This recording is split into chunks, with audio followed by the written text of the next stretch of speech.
들은 영어를 어떻게 빨리 배워요? 질문을 하신다면 카톡 프로필 사진 있잖아요. 그럼 카톡 상태명에다가 외워야 되는 단어나 어떤 프레이즈를 그냥 써놓는 거예요. 그럼 볼 때마다 계속 볼 수 있으니까. 사실 영어 잘하시는 분들 정말 많고 유학하시는 분들도 많은데 잘하는 그 사람들의 특징이라고 하면 제가 어학원에서 근무를 하면서 많이 느꼈던 거는 학생들이 잘 하는데도 불구하고 영어를 못한다고 스스로 생각하는 게 우선은 저는 가장 크다고 생각합니다. 왜냐면 기본적으로 한국 사람들 교육 수준이 많이 높은 편이거든요. 전 세계적으로 봐도 많이 잘 배웠는데 이제 그 안에서도 서열을 가리고 이 학교 출신이야? 그러면 뭔가 좀 달라 보이고 이런 게 아직도 있잖아요. 근데 사실은 비교? 우열에서 내가 좀 못한다라는 그런 생각? 그럼 그 사람은 더 좋은 학교 나왔으니까 나보다 영어 더 잘하겠지라는 그 막연한 기대감, 이런 것들이 그냥 복잡하게 얽히고 설켜서 영어를 궁극적으로 잘 못하게 되는 큰 장애물이 되지 않을까라는 생각을 가장 많이 했던 것 같아요.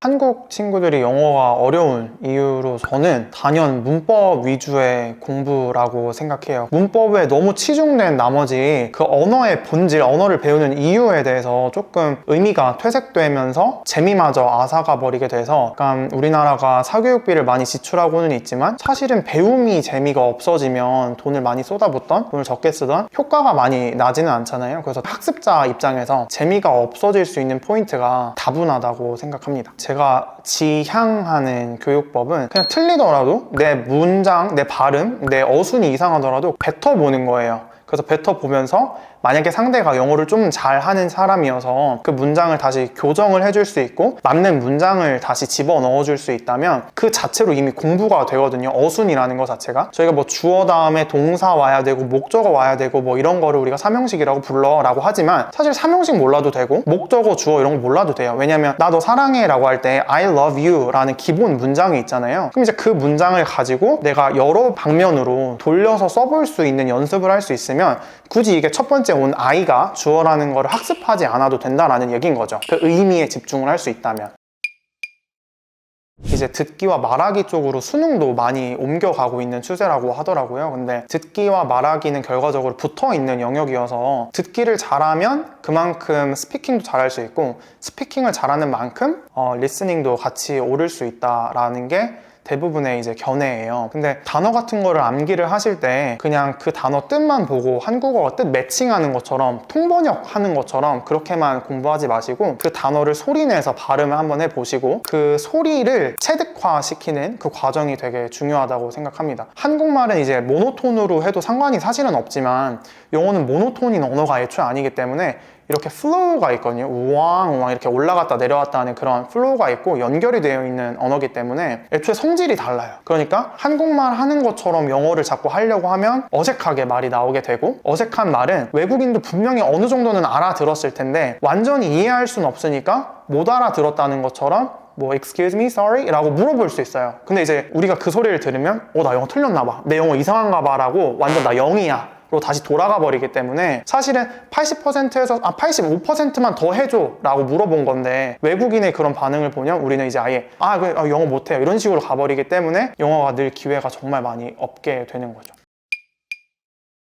제가 지금도 하고 있는 방법이긴 한데 많이 모으는 거예요. 뭘 많이 모으는 거냐면 모르는 단어나 어떤 표현 같은 거를 자꾸 모으고 그리고 실제로 그거를 쓰려고 연습을 많이 해보는 거죠. 약간 수학이랑 똑같은 건데 어떤 공식이 있고 내가 그 공식을 잘 모른다라고 하면 기본 유형 풀고 그 다음에 응용도 한번 해보잖아요. 문제를 통해서. 그러면서 이렇게 쓰는 거구나 이런 상황이구나를 체득하게 되는데 그런 과정도 언어 학습에서 똑같아요. 예를 들면 기꺼이 이왕 이렇게 된 거 그냥 해버리자라는 말이 있어요. 근데 그 말을 내가 하고 싶은 거예요. 영어로. 한국말로는 그 뉘앙스가 지금 너무 잘 느껴지잖아요. 기왕 이렇게 된 거 한번 해보자 라고 했을 때 이거를 기왕 이렇게 된 거 한번 해보자를 영어로 바꿔보라고 하면 이걸 뉘앙스로밖에 못 바꿔요. might as well 이라는 표현이 그냥 있어요. 그래서 we might as well do it 이렇게 쓰시면 되거든요. We might as well do it 이러면 그냥 이렇게는 그냥 해버리자 라는 표현이에요. 이런 게 사실 너무너무 많아요. 무슨 말이냐면 사실 영어 잘하시는 분들 정말 많고 유학하시는 분들도 많은데 잘하는 그 사람들의 특징이라고 하면 그 사람들은 대부분 문장을 통으로 기억을 하고 그 문장을 언제 쓸지를 스스로 생각을 많이 해보는 거죠. 이 상황에서는 이렇게 말해야지, 이렇게. 혼자 인터뷰를 해본다라는 거야. 굳이 사람이 없더라도 혼자 그냥 누가 나한테 질문을 했다고 생각을 하고 영어로 자꾸 말을 해보고 생각을 해보는 그런 과정을 혼자 연습을 많이 해보시면 잘 할 수 있게 된다고 장담합니다. 잘 하실 수 있을 거예요. 저는 영어를 잘하면 좋은 점은 사람들이 좋아해 줍니다. 주변 사람들이 영어 잘한다 하고 되게 반겨주고요. 우선은 그거 이제 피상적인 얘기고, 영어 잘하면 해외 여행하는 거에 별로 두려움이 없어요. 어디든 가도 어찌됐든 영어 하는 사람이 있을 거기 때문에 그냥 해외 여행할 때 이제 많이 편한 것 같고, 좀 재수 없는 거일 수도 있는데, 대부분 사람들이 이제 어디 입사 원서나 이런 거 넣을 때 어학 자격증이 필요하잖아요. 그럼 이제 뭐 해야 되는데 이거 준비하고 자격증도 준비해서 시험 봐야 돼 라고 하시는데, 영어를 잘하면 준비를 할 필요 없죠. 그냥 시험 등록해서 보고 나오면 점수가 나오니까 남들이 그거에 쓰는 시간을 저는 단축할 수 있으니까 그런 점은 조금 유리한 것 같아요. 자본이 있어서 투자할 수 있는 여력이 있으면 투자는 많이 하시면 하실수록 좋죠. 왜냐하면 투자를 많이 해서 교육적인 경험을 많이 해봐야지 그 경험들 중에서 나한테 좀 확실히 재미가 있고 이게 효과가 있다는 걸 알 수 있는 환경이 많이 조성이 되고 기회가 있어야지 이렇게 했을 때 내가 영어가 좀 느는구나를 배울 수 있기 때문에, 빠르게 영어를 늘리고 싶어 하는 이 한국의 그 대중적인 마인드잖아요. 영어 잘하고 싶고 막 외국인 만나면 소통 잘하고 싶고, 대형 학원에서 강사로 있으면서 회화 강사를 하면서 느꼈던 거는 우선 그 수요가 진짜 많구나라는 걸 정말 많이 느꼈어요. 영어 강사다라고 하면 저도 영어 잘하고 싶고 영어 배우고 싶어요 라는 질문, 그리고 어떻게 해야 영어 잘할 수 있어요? 라는 질문을 엄청 많이 해주시는데, 저는 거기에 대한 대답은 되게 명확하게 존재한다고 생각하거든요. 영어라는 것도 어찌 보면 수학과 같은 거여서 약간 재능이 있으면 더 쉽게 배우는 거는 맞아요. 약간 좀 더 불안감이 없고 내가 불안하더라도 좀 틀릴까 봐 걱정이 되더라도 그냥 막 뱉는 애들이 결과적으로 더 그 결승이라는 어떤 지점에서 빨리 도달할 수 있거든요. 그 방법에 대한 얘기를 하자면, 이제 한국 교육에서는 단어씩 외워가지고 뭐 사과는 애플 뭐 이런 식으로 따로따로 외우잖아요. 그런 것도 물론 도움이 되지만, 언어가 빨리 말이 트이고 많이 들린다라는 부분은 문장을 통으로 학습하시는 게 가장 빠르다고 생각해요. 그러니까 뭐 예를 들면 어떤 점이 되게 흥미로웠어 라는 말을 하고 싶다라고 하면, 흥미로웠어 it is로 시작해서 it is interesting that으로 시작하면 되거든요. 패턴화 시키는 작업을 하고 그거를 정확한 발음과 억양으로 암기를 하는 거죠. 근데 대부분 이제 많은 채널에서 이런 학습법에 대한 얘기가 공유가 되었기 때문에 사실 막 낯선 얘기는 아니거든요. 근데 이게 그 정도에 있어서 조금 어디까지를 목표로 두고 패턴화 하셔야 되는 거냐면, 자다 깨서 누가 건드려서 너 이거 영어로 말할 수 있어? 하면 자다 깨서라도 줄줄줄줄 나올 정도까지 체화시키면 된 거예요. 그러면 패턴이 하나 외워진 거죠. 외국인이랑 말 편하게 할 정도는 500-600개 정도 체득화 시켜 놓으시면 영어를 잘한다라는 소리를 많이 들으실 수 있으실 겁니다.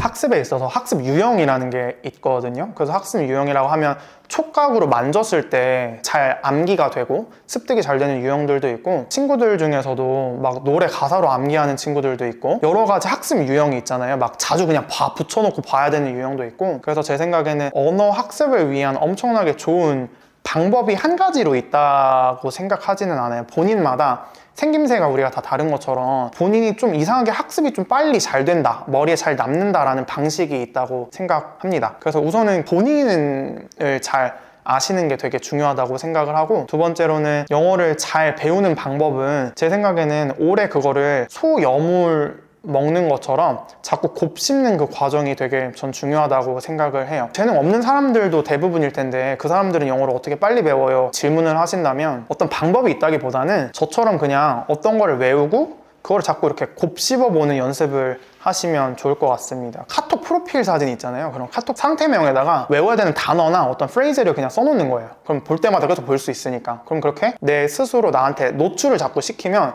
그게 어느 순간 외워져 있으면 또 다른 걸 바꾸시고, 이런 식으로 저는 누적 학습하는 게 가장 효과적이라고 생각을 합니다. 추가적으로 짧은 문장, 단문들을 먼저 연습하시고 장문으로 넘어간다라는 생각을 하시면 조금 더 편하실 텐데, 어렵게 생각하시면 너무 어렵게 느껴질 수 있는, 사실은 본질은 똑같아요. 그냥 아이가 언어 배우는 것처럼 나도 똑같이 내가 애기라고 생각하고 배우시면 되거든요. 애기들이 영어가 아니라 언어 자체를 배울 때 긴 문장을 배우지 않아요. 막 가습기 이런 단어를 배우지 않잖아요. 그냥 간단하게 막 엄마, 뭐 먹고 싶어, 마시고 싶어, 뭐 오렌지, 뭐 이런 것들로부터 배우는 것처럼 똑같이 그냥 언어만 바꾸시면 돼요. 그냥 영어로 뭐 엄마, 뭐 mom, 아니 뭐 orange, 뭐 이런 단어들을 먼저 배우시고, 그리고 오렌지를 외웠으면 오렌지 주스를 늘리시면 되는 거예요. 오렌지 주스 이렇게 늘리시고, 그리고 나 오렌지 주스 먹고 싶어를 늘리시면 I want to drink that orange juice 이런 식으로 늘리시면 되는 거죠. 이렇게 늘리실 때 I want to drink라는 패턴이 반복이 될 수 있잖아요. 그래서 뭐 예를 들면 사과 주스 먹고 싶어, 파인애플 주스 먹고 싶어, 녹차 마시고 싶어 이렇게 바뀔 수 있으니까 그거를 패턴화 시키시면 돼요. I want to drink